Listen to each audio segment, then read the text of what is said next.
Cool. We're at 3 after the hour, everyone. So we'll just kind of let the folks roll in as they do. They're still coming in. I'm sure they will be for the next 15 minutes. So we're going to get this thing started today. First of all, I want to say thank you to everyone for taking time out of your busy day, your busy life to join us here today with 80/20 Endurance. This is going to be kind of a common theme as we move forward in these live webinars. If you all have been in attendance, we're going to start to bring in some expert voice, some folks who have actually been there and done this thing to help you all out. So we're really, really excited to get, 80/20 is one of the preeminent brands in the industry, in endurance coaching on for our live webinar this morning. My name is Tim Robinson. If you're not familiar, I'm the account growth specialist here. I also kind of drive these webinars to add value to your all lives as you look to grow your business, scale your business, start coaching, whatever it may be. So welcome everyone, and thank you for being here today. Okay, what an opportunity. I want to welcome in David Warden from 80/20 Endurance. David is 50% of that business and everything it's come to be, impacting thousands of athletes on an annual basis. Matt couldn't be here today. He sends his condolences. We've been looking forward to this thing for quite a while. He's a little bit under the weather. So just so you all know, he won't be in attendance, but we'll make this thing worthwhile.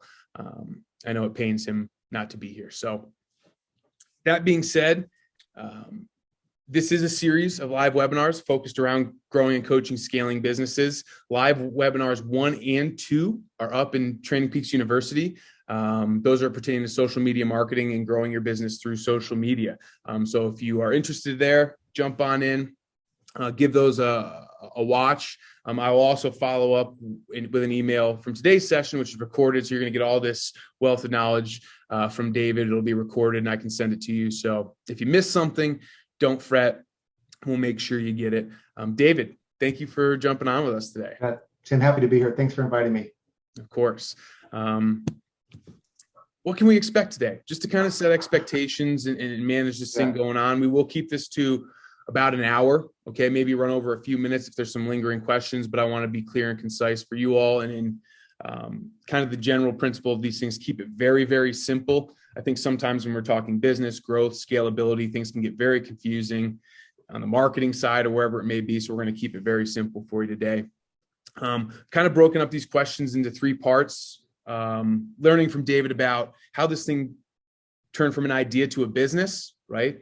Kind of their journey along the way as 80/20, finding joy there and really looking into how this thing could grow potentially, and then really finishing this thing off with some actual input on growth, scalability, and really how the heck do you operate a business, at this scale with this much success and notoriety. So we'll have a 15-minute follow-up after the 45-minute live Q&A. What hasn't been addressed, that's at the top of your mind. Feel free to drop all those questions in the chat. My colleague Josh is here and he is monitoring the chat and he'll keep us in line.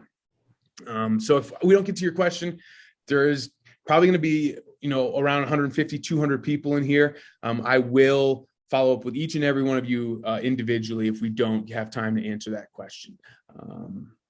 So I think without further ado, let me stop this share. Great. So David, again, let's get this thing kicked off. Thank you for being here. I know you're a busy guy, as is all the coaches on this call. But really what we want to do is kind of kick this thing off and chat a little bit about, I guess, how did this thing get started? How did it come to be? Where was your point A? Where did this thing first kick off? And really, how do people play a part in that? I think people know, Matt's part of 80/20, you're part of 80/20. How did that develop? And really, how did this thing move from ideation to an actual, for lack of a better word, revenue generating business, impactful business? Yeah.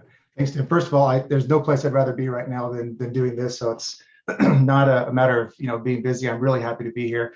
Great. Second of all, I am really sorry that Matt can't be here. I know that may feel like a bait and switch to many of you, right? Matt's really the draw and is the expert and has, so much credibility, but I hope I'll be able to add some value for your time without Matt here today.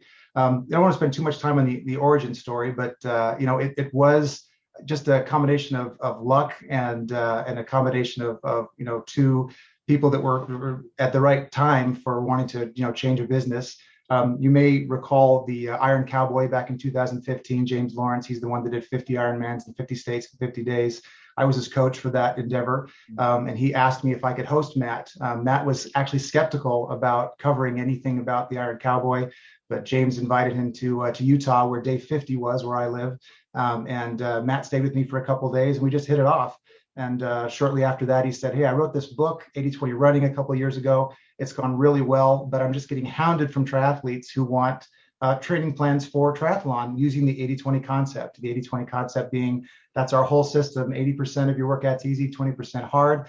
And so I wrote the triathlon training plans, and it just kind of started to grow from there. Very, very small side gig for both of us, and then it kind of spun out of control. Yeah, gotcha. Can you give us some insight on, I know there's probably a few coaches in here who are in that transitionary period where it's like, this might be a side gig, or maybe I just met my future partner. How do you really, we could kind of start at the inflection point. Like, how did you guys realize this was an actual business? And like, what were the few steps you had to take to turn it from, side gig to like, oh, wow, this thing's really taken off? Yeah, it was a side gig for a few years. It really wasn't until, and we really launched hard in early 2016. In about 2018, when both of us realized we're spending more time on 80-20 than our other careers, right? That Matt was actually spending more time on 80-20 than writing, and more time on 80-20 than coaching, and so was I. And we made the decision in about mid 2018, we hadn't even formed an LLC. I mean, we were just doing this, just two buddies using my Training Peaks account, and that was it, right? But we formed an LLC. We're able to make it, formalize the business. We're able to get some partners involved. We hadn't hired any employees at that point yet, but recognizing what we did well and what we didn't do well, and started making small decisions. It really was very much a slow burn. It wasn't just like a turnaround. We didn't seek venture capitalists. We didn't seek investments. We wanted this to be bootstrapped. We never went into debt ever. We always made sure that we had enough capital in the business to just grow it organically. And never made any serious investments other than our time and passion. And then in last year, we made another big decision and said we really need to hire some employees. And that's a big cost, right? It's a big risk. It's a big jump. But we looked at the numbers and felt that we needed some expertise that we didn't have.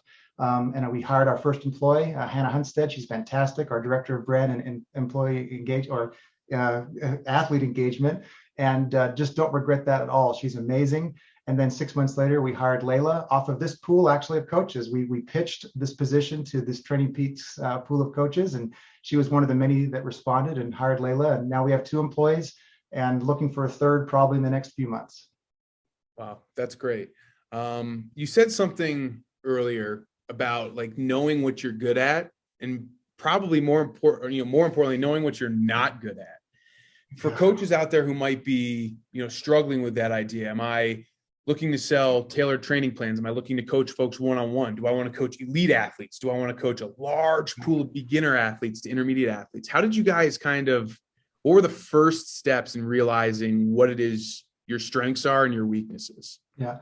Unfortunately, everyone will come to this point sooner or later, this realization, and it was maybe too late for me, not too late, but later than I wanted, is that the things that I am not good at are infinitely bigger than the things I am good at. I mean, it's just, I really have a very small set of skills that I can provide to athletes. But outside of that, we needed help. If I could go back, I would have enlisted the help even earlier, right? I would have taken it a little bit seriously a little earlier. And there's 3 key takeaways I'm hoping to promote on this. There's 3 things that I really think that would make the biggest difference in coaches who are looking to build their businesses. And one of those 3 is don't do it alone. Matt and I had basically, since I got involved in coaching in 2009, Matt earlier than that, we'd essentially been our own coaching individual athletes, right? And we'd had coaching businesses that we'd both done on the side for a decade or more that had done well. But it wasn't until I had a partner like Matt that things really took off. That whole synergy metaphor is really true, is that there are things that we could not do individually that we could only do together. So, that my first big piece of advice is don't do it alone. Find a partner, maybe 2 or 3 partners that you can get with if you want to build the business.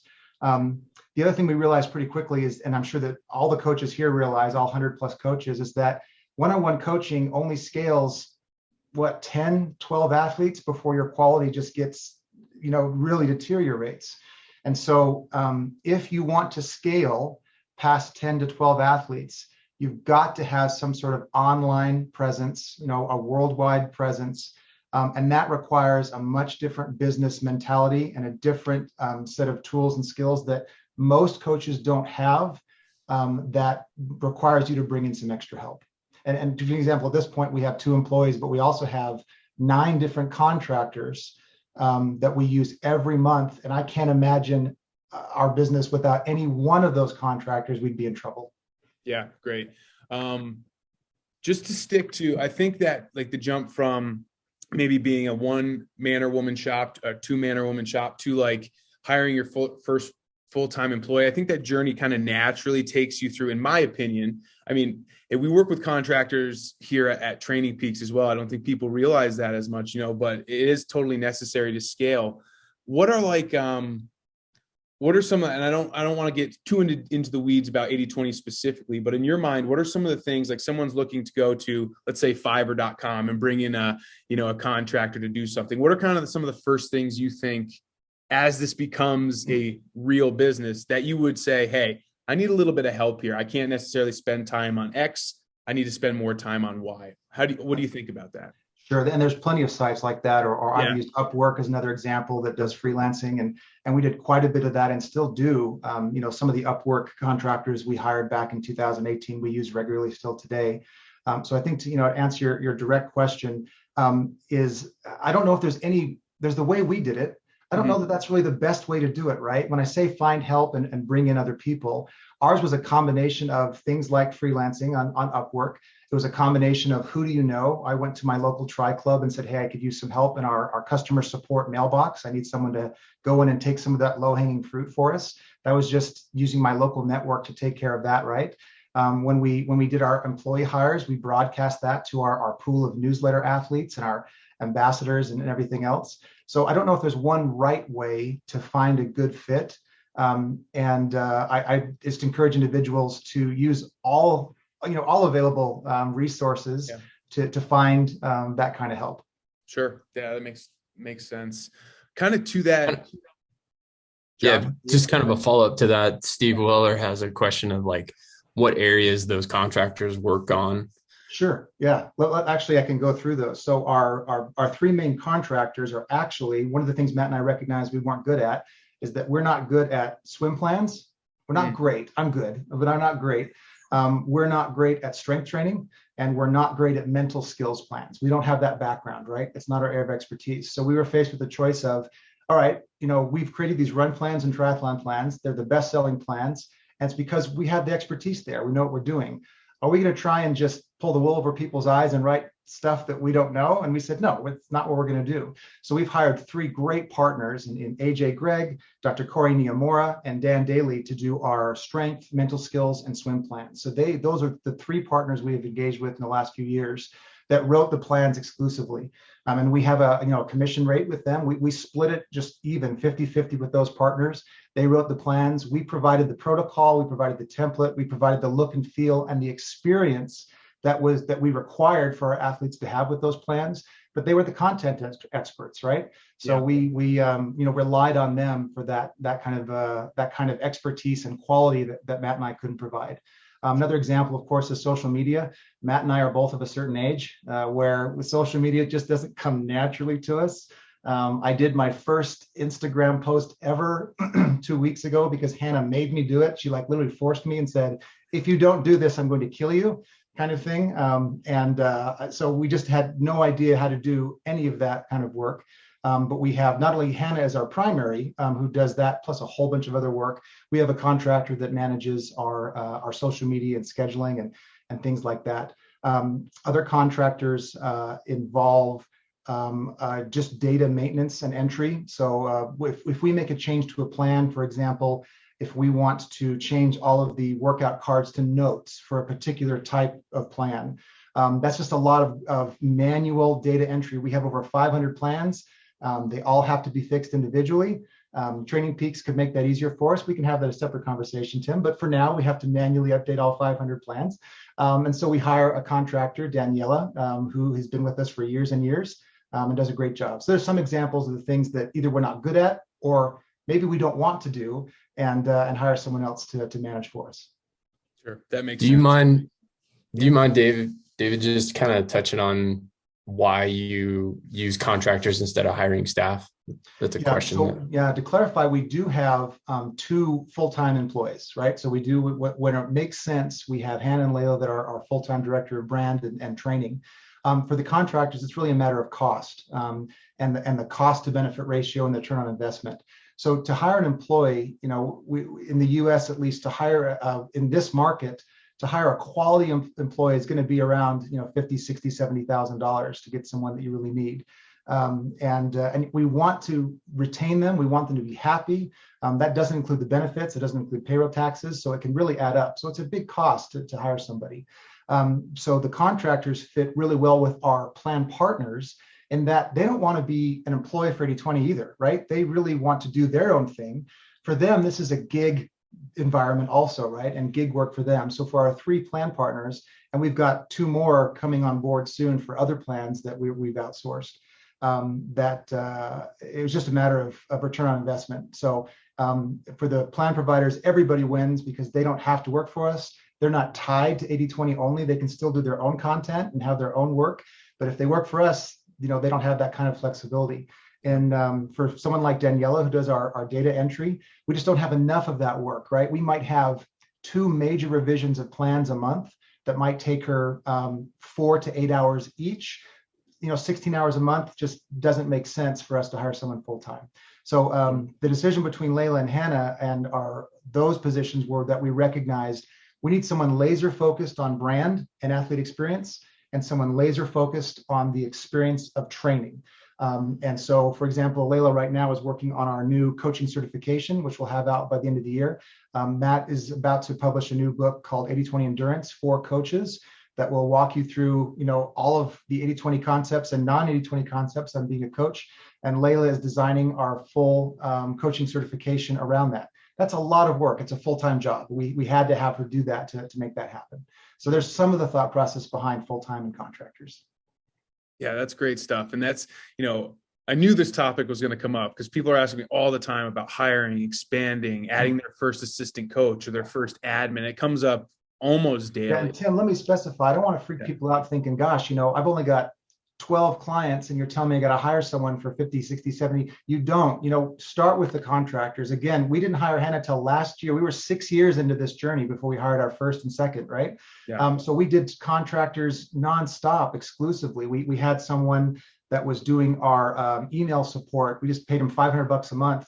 That just made sure all the easy, low-hanging fruit was responded to, and all the complex stuff he'd escalate to Matt or I, and that worked out really well until we hired someone full-time, and Hannah and Layla do all of our customer support as well. So you can start with it really, really small. It could just be a couple $100 a month that you're outsourcing to social media or to a data entry analyst or to a partner. Remember, with Corey, AJ, and Dan, we don't pay them anything unless we get paid, right? It's a perfect situation where there's no upfront cost, there's no capital. They were taking a risk in taking their time to build these plans, but it's paid off well for all of them, but didn't require any upfront costs on our part. So there's ways that you can grow your business without committing to that full-time employee for a long time. Sure.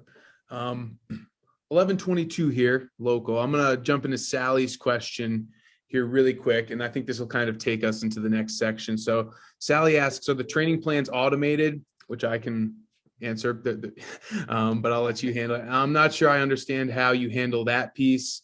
That is the biggest challenge for me, Sally speaking, filling the 30 plus client schedules a week, 100% custom. Thanks. Yep. So this is more of a time management kind of thing, but also I think, David, that ties into kind of the scalability there. Go ahead. Yeah, and we recognize this early on, Sally. I think you're hitting a point that we recognize at some point too, is that, and I was lucky enough in talking to Matt, as I feel like we felt that this could be big enough that we created a library of workouts from the very beginning. And this is where the serendipitous part plays in as well, as it was about the same time that Training Peaks came out with the structured workouts. What was this, 2016, 2017, I think, Tim, that the structured workouts came out. Yeah. And at the time, Training Peaks reached out to me and several other key coaches and said, hey, we're doing these structured workouts. It's going to be a lot of work. We think it's going to be the future of training. Do you want to do it? And I called a couple of coaches, big name coaches, and said, are you doing this? Are you going to put in the work? Because it's going to take me like a lot of work to do this. And it's not something I feel I could outsource. And a couple of key coaches, I won't drop their names, said, no, this is not going to be worth it. And I was like, dang it, should I do this? But I just felt like Training Peaks, they pitched it to me well enough that I was like, I believe in this. I think it's going to work. So for those of you who know Training Peaks and the structured workout, let's take a triathlon plan. You've got pace, power, and heart rate for the run, pace and power for the bike plus swim. It equals that there's about 64 different combinations for an Ironman plan, right? That you can create if an athlete wants this particular pace for the run and power for the bike, or heart for the run and heart for the bike, or they want power on the run and heart for the bike. It's unbelievable. So we created a library of 5,000 workouts. It was a big upfront cost, or at least in time. We did use an outsourcer, Daniela, to help create those. We trained her on how to do them. We create, for example, the heart rate based workouts.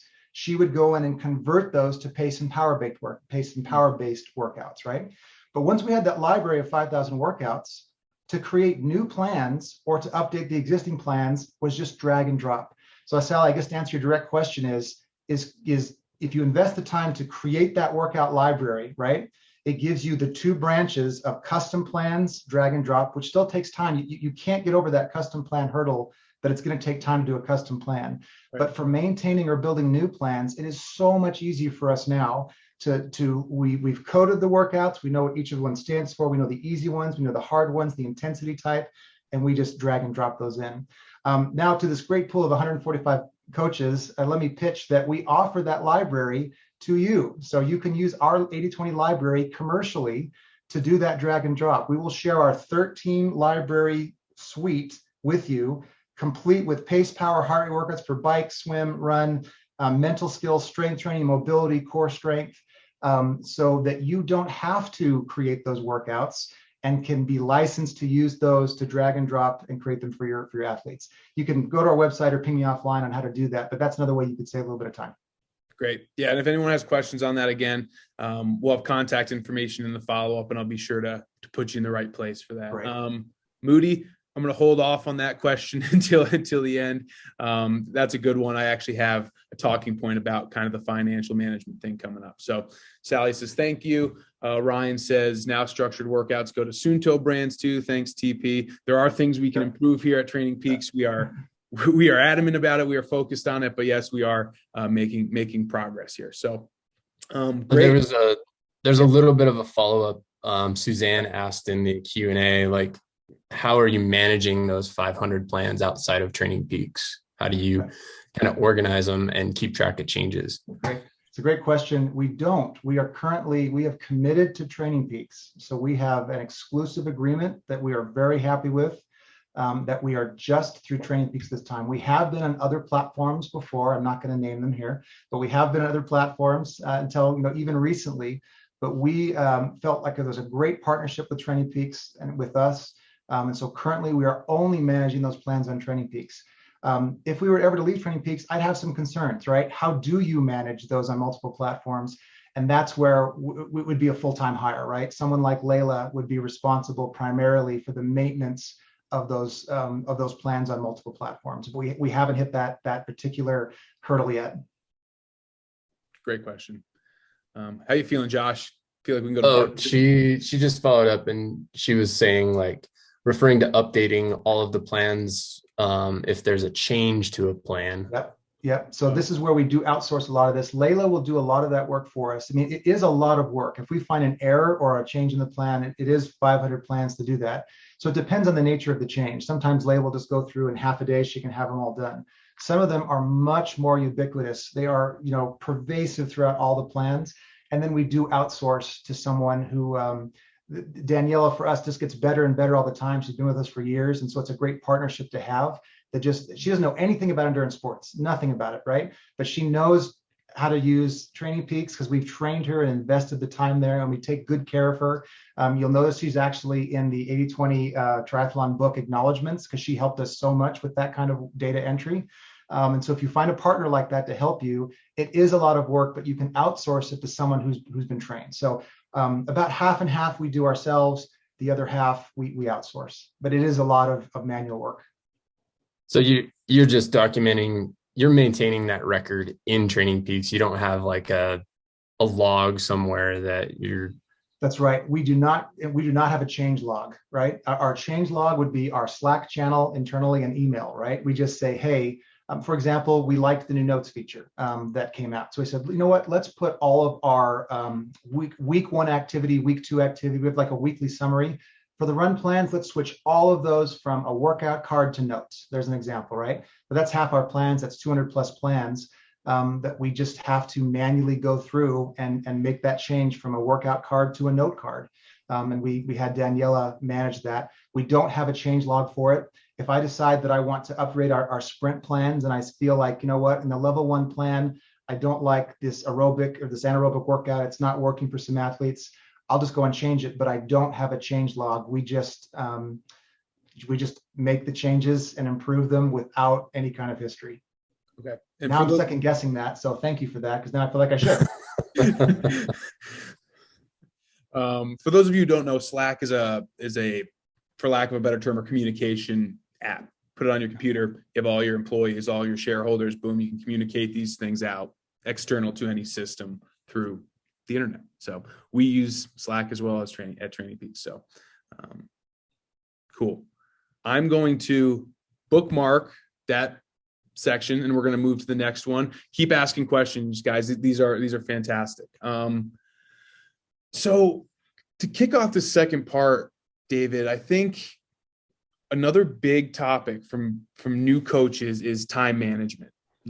So before we're thinking about contractors, before we're thinking about initial hires, can you talk to us a little bit about how you and Matt managed your time, and also a little bit about, you kind of have to be patient for a lot of this stuff to develop and to come to fruition. I'm talking in terms of a business, but you kind of also have a sense of urgency because you want to get to, good time to market, get it out there, let people see your products and your value first. Can you touch a little bit on time management as a small shop, and then maybe bridge that into, balance between being patient with growth, but also like, hey, we need to light a fire under this and get moving. Yeah.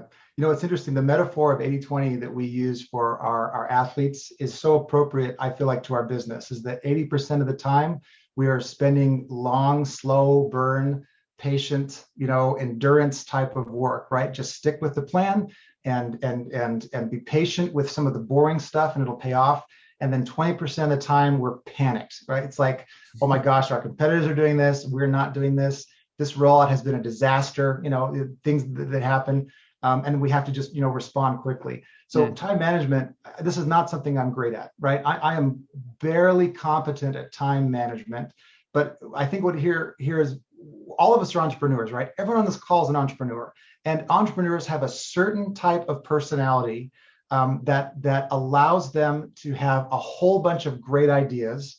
And how do we, manage that output, or really more like an input into appropriate output, right? For me, I don't think I could do it without time blocking. That's critical to me. Otherwise, I'd be swirling all over the place. I'd be, I want to do this and I want to do this. For me, time blocking is pretty critical. For Matt, he goes with his energy. It doesn't matter what it is. I love Matt to death, but if I say, can I have this by Friday? If he doesn't feel like doing it, it's not going to happen, right? He just absolutely goes with his muse, and it totally works for us, right? It absolutely works. Another reason the partnership works like this is that he can go and do his energy. He'll just call me up one day and says, I'm doing OCR plans. I'm just going to do them. I'm like, what? Do we have an audience? Does anyone want those? Like, are we going to see? He's like, I don't care. I feel like doing them today. So great. We have OCR plans now. And it's absolutely worked for us. I'm more of the robotic, let's be methodical and take care of this. So you either need to be someone that can do both, or you need to be someone who can find a partner to take care of it. So I really can't answer the question that well because I'm not that great at it. I do think time block is important. I do think that something like Trello or some sort of project tracker at a minimum to see, where you're at and communicate with your partners and employees at a minimum is good. Slack is a great time management tool because you can communicate effectively. But we're getting better and better, but not great at that yet. Yeah, great. And that makes sense. I think that's a great answer. I think that's going to be kind of comforting for a lot of people to hear. I'm much more of a where your energy flows, your focus goes kind of guy. So Matt and I are very much on that kind of eccentric channel, but that is common. So how about let me backtrack for a second. What about goal setting for like businesses? Like, do you have any like specific goals that you guys set that you like either achieved or didn't achieve? And we're like, okay, we put a lot of time and effort towards this goal. It worked out. What were some of those things that really worked out in terms of goal setting? And maybe one or two that you were like, oh man, we weren't even close to hitting that. Great question. We really didn't have goals until about 2018-19 when we said this is a serious business and we could really grow this. Up until 2018-19, we weren't really even trying. It was just put the plans out there. We had a if you build it, they will come model, right? If we build great plans and we take care of athletes who ask questions to us and treat them the way we want to be treated, things should just go smoothly. And it did. But a couple of years ago, when we realized, gosh, this is serious. So a couple of goals we specifically set. We did set a specific goal on the number of subscribers that we wanted. So we have a paid monthly subscriber. Subscriber is a terrible term. We're going to change it to Team 80/20 because subscribers sounds like newsletter subscribers, but we have a good pool of people that pay us monthly, just like all of you do who are coaches, right? But our model isn't, $150 to $500 to $1,000 a month of one-on-one, custom coaching. We have a very light team model where we provide all of our plans to athletes, all of our workouts to athletes, but no real coaching services. But we recognized that monthly recurring revenue that we had was going to be big when we first put it out, and we set a goal for a certain number of subscribers, a goal that we've shared with Training Peaks that we want. We couldn't do this without Training Peaks, and Training Peaks has been an essential partner in all this. I'm confident we'll reach that goal. I'm not going to give specific numbers on how many we're talking about. It's aggressive. It's a target. But it also only can be done if you choose to break away from the one-on-one coaching model. You can't get more than 12, 15 people before you start falling apart. So if you choose to make that choice, there's one way that you could set a goal of, pure number of athletes is kind of the core of our business, right? We also set a goal for our endurance event, which was a virtual online event this January. It was kind of a big risk for us, where we said we're going to do a virtual convention, essentially bring on some big names. We set a goal that we wanted to get 500 people to attend that first year. And we met the goal. That was great. It was a lot of hard work. We had a contractor there too, Luke Grige, who's just fantastic. Doesn't work for us outside of the endurance event. That's all he did was run the endurance event for us. Did a fantastic job. We gave him some profit share to take care of him and to keep him motivated. Okay. One thing that didn't work for us is so far as camps. We are struggling with camps. It's really tough for us. I didn't think it would be this hard. We also got a partner with camps, a great partner in camps that does a fantastic job with them. It could be the pandemic, it could be inflation, it could be lots of other things, lack of travel. But that's an area where we set a goal, really thought we could do it, and fell short on that one. They have not been as successful as we wanted them to be, but we're not discouraged. They're just not successful yet. We've learned from our mistakes. We're going to move forward and make those successful. Yeah, sure. I mean, something I'm learning from this too is like it's okay to make mistakes. Obviously, like not like one after the other. You have to kind of hedge your bets. But I mean, I don't know if there's any business that has been started with people who have done it perfectly from point A to point B. There's always going to be some trial and error involved, especially, I got a question here, David to David. I am right at the beginning of my journey, newly qualified Training Peaks Level 1 accredited coach and UESCA coach. What would you recommend to someone looking to get their first 10 clients? Oh, great. All right. So a few thoughts on how to get your first 10. I hate to say it because everyone's doing it, but it does seem to be effective, is a podcast. I know everyone's doing a podcast, right? But there's a reason that everyone's doing a podcast. We're doing a podcast. I was exceptionally skeptical, and that's how I started my career actually in coaching, as a podcast. back in 2009 before podcasts were even popular, right? So I've been kind of converted that a modern podcast that is simple, straightforward, is a great way to get started. It can be very cost effective. You can have a lot of fun doing it. You can really share your personality with individuals when you do that. So I think a podcast is a great way to get that started. Be patient with it, but bring on a partner, bring on some good, fun personalities that you can include there, and don't just have it be a monologue. So, certainly podcast. Number 2 is a good website with SEO searchable content. So if you just create a website saying I'm a coach, you're just going to get very few people. If you can create really good organic content, and I don't recommend that you do pay-per-click or paid SEO at the beginning. So we've reached where we're at. We have never paid $1 for SEO or Google Ads. We've paid $0 in any kind of non-organic marketing. The only way we get new people is through the Training Peaks store or through Matt's blog SEO that comes through just organically, which we don't do anything, like we don't even have a plugin for SEO plugin. We just write the content. We have the workout library. We have our zone calculator. So we have a website that adds value, that adds real value to people who never have to buy our plans. If you go to our site today, you can get fantastic resources and support and not pay a penny. So if you can replicate something like that, again, it takes time for SEO to go through and find that. But it'll pay off if you can write some good content and provide some sort of other valuable way for people to come in. And then third is just the classic loss leader. Find something that you are willing to give away that's scalable, that preferably isn't your time, but some sort of free training plan, some sort of, I hate to say consultation because that puts you in a bottleneck again, right? But some sort of loss leader. You could write a pamphlet, a very small book on how to train, right? That you give away, that is part of your pop-ups and creates a funnel for you. But we haven't done any kind of funnel work because we're lucky enough that we have Matt, and so Matt's blogs are very popular, right? So we do have a leg up. It doesn't mean that you can't be a really good writer and a really good add some really good value to something like a book, a blog, a podcast, a local tri club that you come and give some a talk to. Those are some ideas that you can get started for your first 10. Yeah, I think those are great. And I think you touched on the key thing here. Again, kind of like if you're looking for a little bit more information on creating value, we've got those live webinars in TPU, everyone. It is based around social media, which is organic marketing, but it's all about creating value. And David knocked this one out of the park. Like, you are trying to create progress in someone's journey, right? That's the goal. And you need to be able to showcase you can do that without having them pull out their credit card first.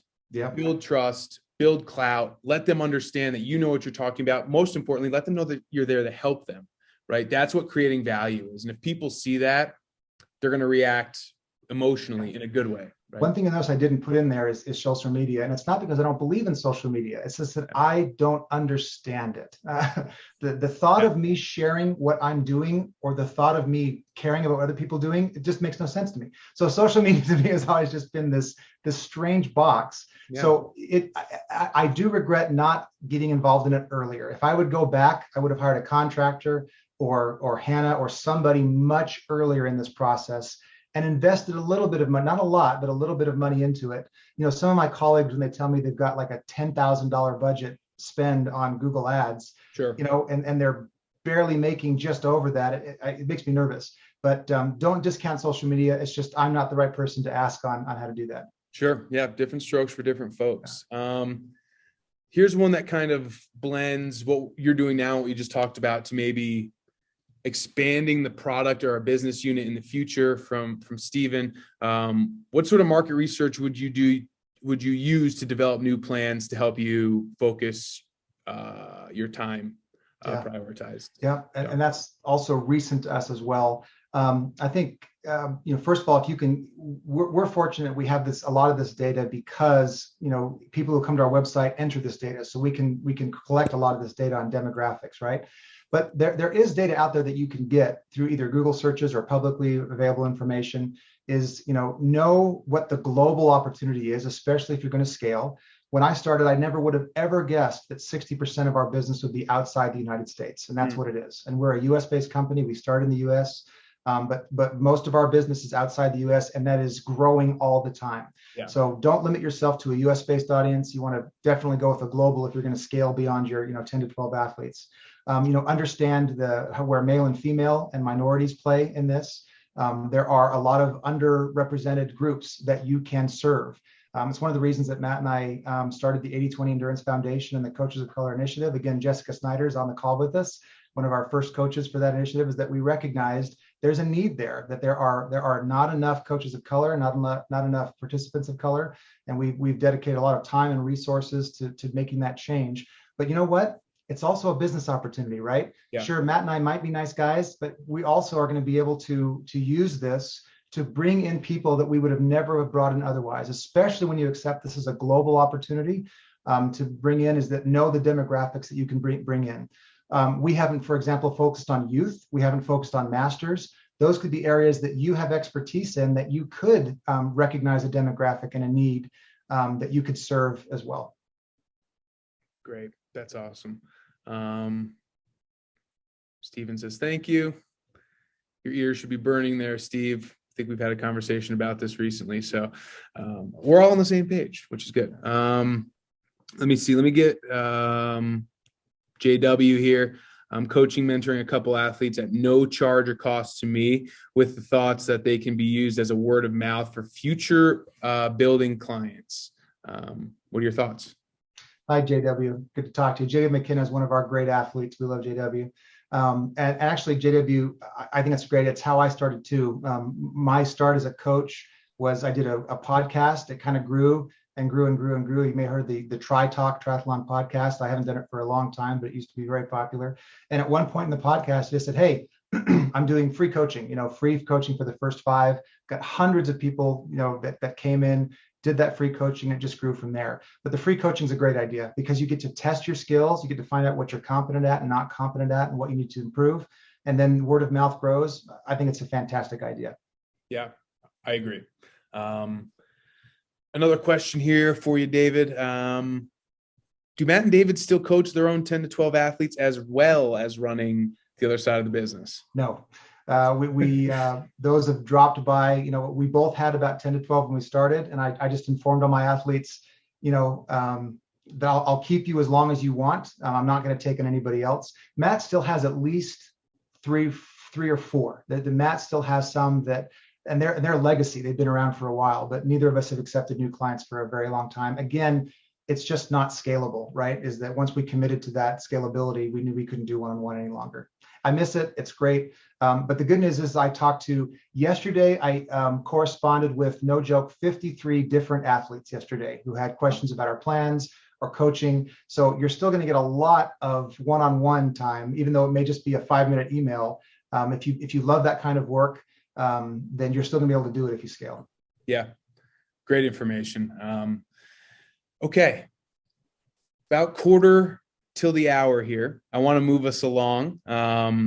And again, folks out there in the peanut gallery, you're doing a great job really driving this thing. I'm just reading your questions and it's really good information. So in terms of scalability, David, and growing the business, something we talk about all the time, at least at Training Peaks, is CLV or LTV. That's customer lifetime value. That's how much people kind of pay you over the period of the time they spent within your products, right? And you kind of touched on the subscription model, which helps with that recurring revenue. But Mike, who's had a ton of questions, Mike, and we'll get to you, Mike Norton. He asked, what is your client retention with regard to training plan? Do they keep buying them or move to one-on-one or move out of the sport, completely? Question. Can you talk a little bit about LTV? And I don't know. I know a little bit. It's a great question, Mike. So one of the great advantage of working with Training Peaks is that they are a wonderful marketplace for us, right? Is that they're bringing millions of athletes to the marketplace on our behalf. But Training Peaks keeps that data. And I don't blame you, Tim. It's your data, right? So you do get a report. Anyone who's sold training plans on Training Peaks, I get a nice report. It has the name, it might have the email, the plan they sold. That's it, right? So a couple of years ago, I did look and say, all right, how many, assuming that the same name or same email, because they don't always put their email in, so you have to kind of go by name. Yeah.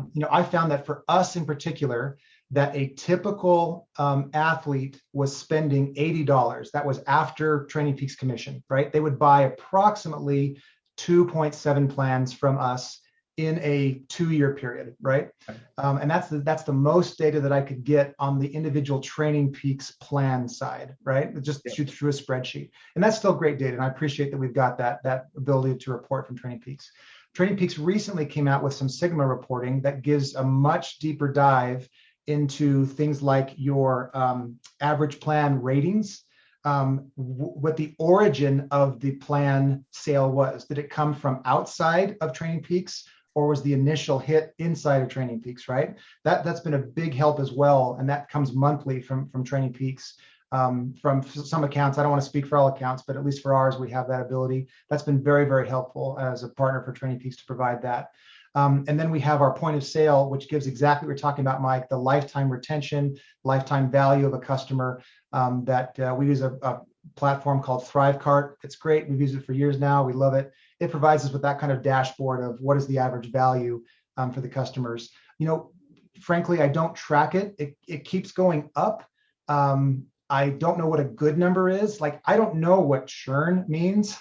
There's a churn number on there. I have no idea what churn means. I'm sure it has to do with how many people are dropping off, right? I don't know what that means. There's a whole bunch of other data in there I haven't gone into. There's a lot of green arrows, and I think that means that's good. And so this is one of the things I'm not good at, is the CFO side of the business and the analytics of the finance piece. We're a bit better at that. And let's do this again in a year, and I'll have better answers for you. Yeah, keep growing and learning. Progress, not perfection, right? So, yeah, really great. Thank you. I know we have a few more questions in here. I thought we had another kind of finance question that we could knock out. Let's see here. Fernando. Oh, here it is. I got you. Got it, Josh? Fernando is asking how to pay other coaches and assistants for their work doing training plans in the workout library. Are you using like a percentage, or what's that look like, David? I'll answer that in 2 ways. One is just the practical platform we use. We use a platform called Gusto for our employees and contractors. So that's how we pay them, just through the system. It manages all our 1099s and payroll taxes and all that stuff. It's well worth it. They charge us maybe, I don't know, $30 a month for all that. It's a good value. And then we use Upwork for a lot of our website freelancing and things like that. In terms of the split, we split with our 3 plan providers 50-50 post Training Peaks commission. Let's say we sell a plan for $100 on Training Peaks. We keep $70 of that. Training Peaks keeps 30 with the 30-70 split. We would split that remaining 70 50-50 between 80-20 and the partner. They get 35 of that 70. For our other contractors, it's hourly work. Like for Daniela, who does a lot of our work, it's just, we pay her a certain hourly rate. And then sometimes we have a custom profit sharing plan. For example, Luke Reich, who did our endurance event, we gave him a set amount per month, and then profit share based on the performance of the event to help take care of him. He did well there. So there's multiple ways. And then of course our employees are just straight employees. It's salary based with benefits that we provide, and they just are would be what we call non-exempt in the U.S. as a non-exempt salaried employee. Got it. Your labor costs are probably the biggest expense, right, for your business? Yeah, but I got to say, it might make you nervous to think about hiring someone, but we will make more in 2020. Our profit will be higher in 2022 than it was in 2021 with 2 employees. And yes, it is a big expense. It more than doubled. I mean, it was like more than tripled our expenses in that 6-month period. And we were lucky. It's been worth every penny. And it's not because Matt and I are smart. It's honestly because Hannah and Layla are amazing. I don't know how I could do it without them. We have them on a profit sharing plan too, because we want to motivate them to do well and to make the right decision and treat people right. And so we hope they're extremely motivated to be successful with us, right? And same with our partners. It's rare that we don't involve some sort of profit sharing, success sharing with our partners in some way, just to make sure that everybody's succeeding and everyone's motivated. Great. Suzanne with another question. And this is kind of an interesting one. It's a simple question, but who do you feel, David, are your biggest competitors? And how often, that's Suzanne's question. My question would be like, how often are you like, do you have like one eye on your competition and one eye on your stuff? Like, how do you balance that in your brain? This goes into there's three major takeaways I want to give. And the first one was don't do it alone. The second major takeaway that feeds into this is and it may be the number one thing, is don't treat endurance coaching as a zero-sum game. Don't think of it as how can I take away athletes from my competitor and how can I prevent my competitor from taking athletes from me. That mindset, and I've been there, I've had that mindset. That mindset limited me and will limit you as well. There is, if you consider a worldwide market, there are billions of potential endurance athletes. There's certainly going to be a group of athletes who do not have the privilege of being able to do endurance sports, right? There's a lot of that in the world, but there is fortunately a lot of individuals who could be a runner, who could be a cyclist, who could be a swimmer that haven't even picked it up yet. There is an unlimited number of resources for all of us to have. And so if you look at it not as a zero sum, there's only a certain amount, but as I'm going to go find that gold that's just sitting out there and just dig it up, that's the best way to grow the business is sure. To not, we never worried about our competitors. We had very much, if we build it, they will come. We're going to build great plans. We are going to give great customer support on those plans. We're going to improve those plans. We're going to work with great people. We're going to reward those people as we succeed. And we just don't look at our competitors. Now, Hannah and Layla do, right? When we hired them, they freak out about it. So we have pivoted recently, and I don't mind naming them. And I wouldn't call them competitors. I'd call them colleagues, right? Phil Mosley over at MyProCoach, fantastic. I refer people to Phil all the time still. If we can't meet what they need, Phil does a much better job at us at compartmentalizing smaller chunks of training time. Sure. We are very much event driven. We have goal focused plans as well, right? But if you want an Ironman plan for us, we offer a lot of options. Phil offers a ton of options, right, that he provides with his. Yeah. So, if I can't meet the need for a plan, I'll refer him over to Phil, no problem.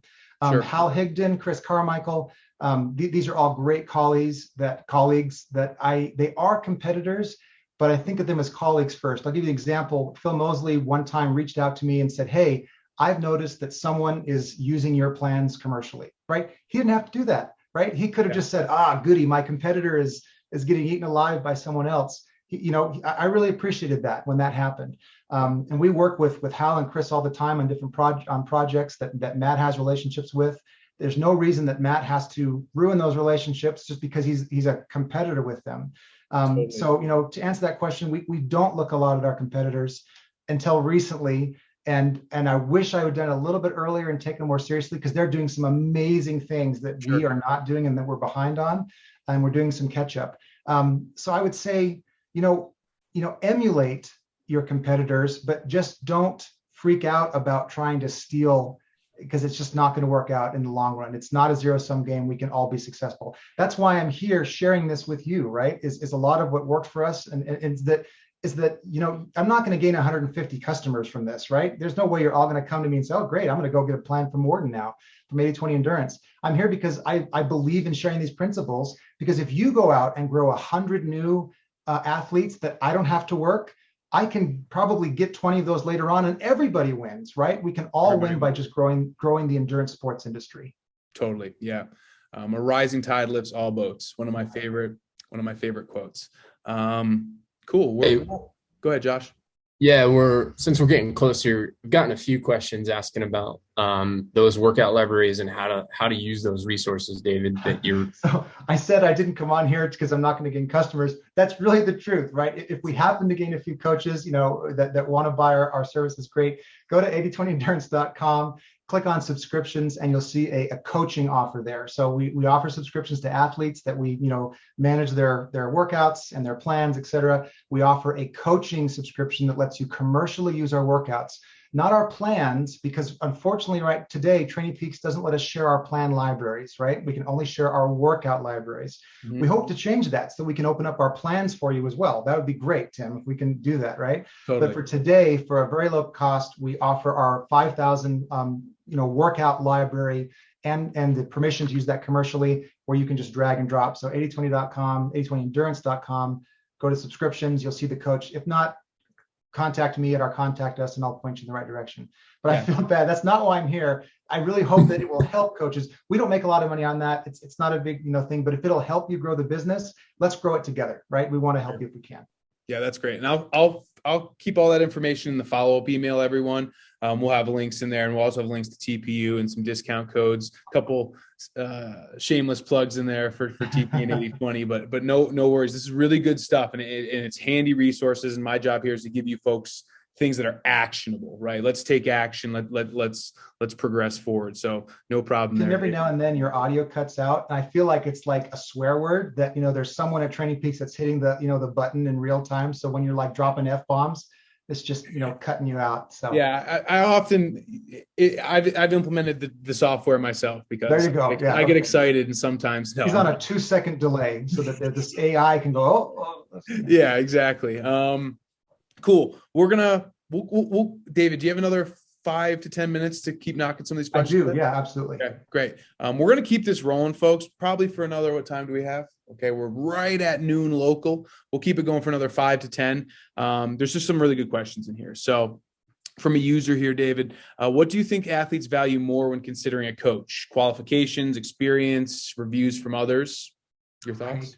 I'm really glad you asked that, because that plays right into the third thing that I really wanted to cover today, right? So that the 3 main things is don't do it alone, don't treat this as a zero-sum game, and the third thing is be careful about promoting yourself as a coach, right? No one would have bought Phil Knight shoes. They bought Nike shoes, right? No one's going to buy Musk Motors. They bought Tesla, right? There are very few organizations, there are some, but there are very few organizations that actually use the founder's image and name to be successful, right?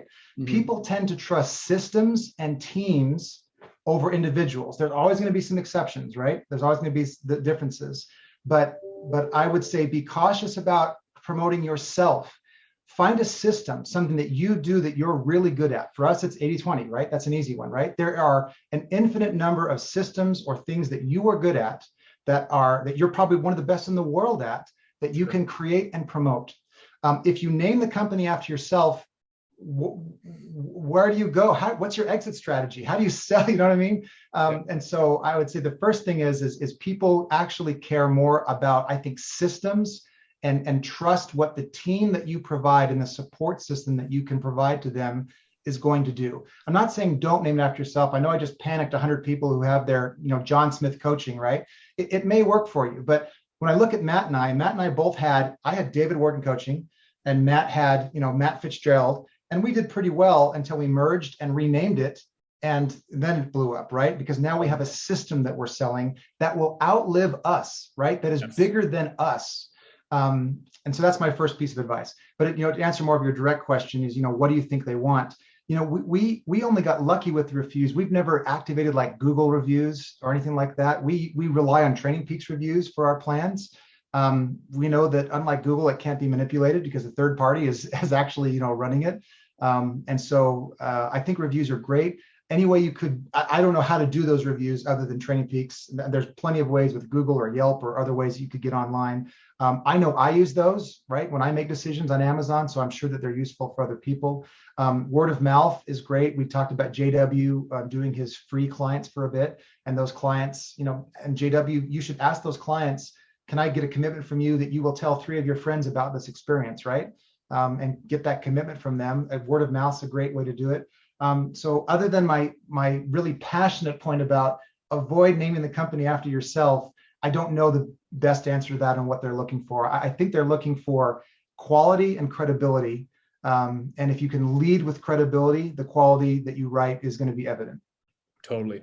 Couldn't agree more. I think, we oftentimes get stuck in these situations where we're putting 100 acronyms after our name to prove that we are that we are worthy, that we have clout. And I would just say, in terms of naming a business and something like that, I learned this at the Marketing Impact Academy. Do not box yourself in, right? You like moving from something like David Wharton coaching to 80/20. infinitely opens your horizons, right? It doesn't box you into like, okay, I'm only coaching cyclists for this. That's a good place to start, right? Specify where your niche is and what you're strongest at, but you have to give yourself the ability to add a business unit, bring someone else on, and really grow the thing. So you don't want to box yourself in. Let me see.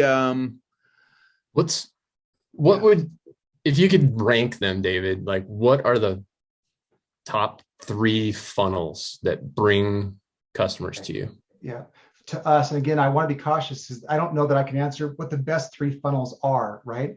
But definitely our number one, or I know our top 3 for sure. Our number one has been Matt's blog. I'm confident if I went back and I could just do our Google Analytics, but I think if I looked back, if I aggregated all of his individual blogs, that would be the number one thing. Number 2 is absolutely our zone calculator. So if you go on our website, we have our own zone calculator. It's very robust. It's unfortunately really ugly, right? But it really works. It's a very utilitarian thing. It looks terrible on a phone. We're going to get all that fixed in August. We've hired a new website designer to completely redo our website. If you go to our website today, I did that website. I'm our IT department. I'm our HR department. I'm our legal department. I'm our finance department. So I did the website. And it's terrible, but it's going to get much better. We've hired professionals. So our zone calculator is number 2. Number 3 is our workout library, right? We've created a workout library that allows individuals to grab all the workouts that you see in our book, 80/20 Triathlon, for example, are available in that workout library to download to a Garmin. It's not the robust structured workout that Training Peaks offers. Training Peaks provides your custom zones that get ported to your device, right? These Garmin Fit files just essentially walk you through the workout. And instead of saying 150 BPM to 165 BPM for zone 3, it'll just say zone 3, and you have to know your zone 3. So it's a light version of a structured workout, but people just loved it. So you don't have to copy those. You could copy them, but there's got to be something that you can offer that is similar, right? It's a nutrition calculator. It's a race pace calculator. It's something that's easy for you to set up that draws SEO and people to your site. But those are our big 3: the blog, zone calculator, workout library. Yeah. You Awesome. know what? Thanks. I would say the similarity to all those things, David, is they all add implicit and explicit value to people right there. They're all free. They're all totally free. Yeah. And they add not to be confused with the workout library that I'm pitching for our coaches, and which includes in our athlete subscriptions. Those 5,000 workouts are native in Training Peaks. So you can, the only way to get that is if you sign up for our subscription. You can drag and drop them. Our free workout library, you can import one workout at a time to a Garmin device. So it's not nearly as flexible as Training Peaks structured workouts. Yeah, value. People still love it. They die over them. So it's been successful for us. Awesome. A lot of thank yous and people signing off, which is understandable. Let me see. There were 2 other questions I wanted to get to, David, before we let you go here. Thank you, everyone. Do you receive any money from product sponsors like nutrition, gear, things like that? And we do. As comfortable as you are talking about it? Yeah, we do occasionally.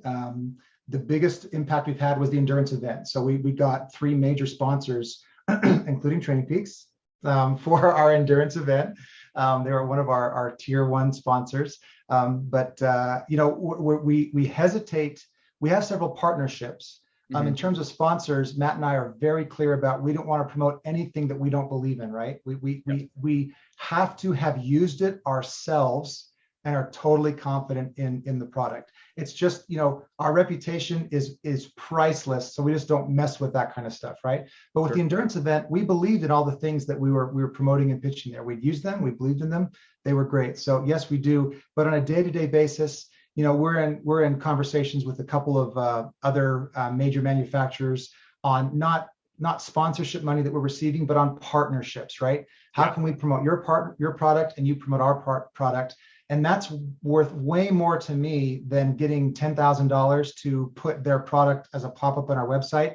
Yeah. That just lowers our credibility. But if I can, again, it's not a zero-sum game. If I can tap into their market and they tap into my market, everyone wins in that. So other than our endurance event, that's the only time we really ask for sponsors. Otherwise, it's just partnerships. Sure. There's that kind of that buzzword synergy, right? Symbiotic relationship between the companies. Great. Let me just see. All right. And then the last there's one. Oh, go ahead. Yeah. It's from Jenny, and she was asking Yep, that was women business owners, and do you have any high profile women that you know of, and how do you how do you think a woman can get established in this Yeah, world? I think, Kara Gauscher is the first one that comes to mind. She's a great Training Peaks coach. Matt and I are both dudes, right? So there's some, issues there. We hired two women specifically and directly because we knew we needed that insight with Hannah and Layla. I don't have a lot of great, other than Kara, who's the first one that comes to mind. You know what? If you reach out to Layla at 8020endurance.com, Layla has a ton of great women networking that she works with. In fact, I think she's on a board. She is. Layla's on some sort of board for the Southeast, a nonprofit that promotes women coaches and athletes. So reach out to Layla directly, and I know she'd be just thrilled to help answer those questions. Great. I'm going to take a note there, David, just to include that in the follow-up. Anything else in there, Josh? That's a great question, by the way. Yeah, that was great. It's an underrepresented market, so it's totally underrepresented. Jennifer. Someone needs to go in there and target that. I mean, not that no one has, but it still could use more representation. Yeah, and Jenny, not to give you too much of a lead-in if you're still on here, but next month we will be hosting Natasha Vandermeer in this same kind of panel to talk about her first year of coaching and how she has seen incredible growth in her first year, which is a good contradiction, not a contradiction, but plays off of this well, where she's very, very early on in her coaching career, got some really good early wins. So I'd highly recommend that. Keep your eye out. And then you can, Natasha will be infinitely more knowledgeable on that than David or I or Josh, just by the sheer fact that we're guys. So something we're adamantly aware of and working on here at Training Peaks in that 80-20. So anything else, Josh, you see popping up? No, just one that just popped up from Joe. Have you ever considered a brick and mortar facility, or is online the way to go? Yeah, I actually did a brick and mortar retail. If anyone remembers powertry.com, that was my baby, and it was a brick and mortar, and it failed spectacularly. We could have a whole other session on what not to do in the retail business. So I'm skittish, right? I'm skeptical. We haven't talked about it because I don't see any advantage for us yet. I mean, if we get to the point where it becomes, possible, it's just a very expensive, it's a lot of overhead to do. It's possible. I don't have it in my top 10. Okay, great. Makes sense. I think that's it. I think we've run dry on questions. Yeah, that's pretty much everything I've got. Awesome. No open questions. Wow, it's first time for everything. So, great. I want to thank everyone again for taking time out of your day. I will be following up with each one of you with some added value, the recording of a presentation, contact information for both David and I. If you have questions about the presentation specifically, let me know. I can always reach out to David and Matt and get some insights there. I'm happy to help wherever I can, but keep your eye open, folks. We'll send that email. We're going to have more of these coming down the pipeline with different coaches and different niches and different parts of their career. Also hoping to get some industry professionals in terms of business finance, so we can get, I am also not the guy to ask about those things. So I'll get someone in there to do marketing, business finance, those type of things. So keep your eyes peeled and we'll keep this show rolling. But just want to say thank you for everyone. Thank you, David. We greatly appreciate it. This was awesome. It was really, really great to be here. I really appreciate it too. Thanks, everybody. Yeah. Thank you, everyone. I'm going to stop this recording.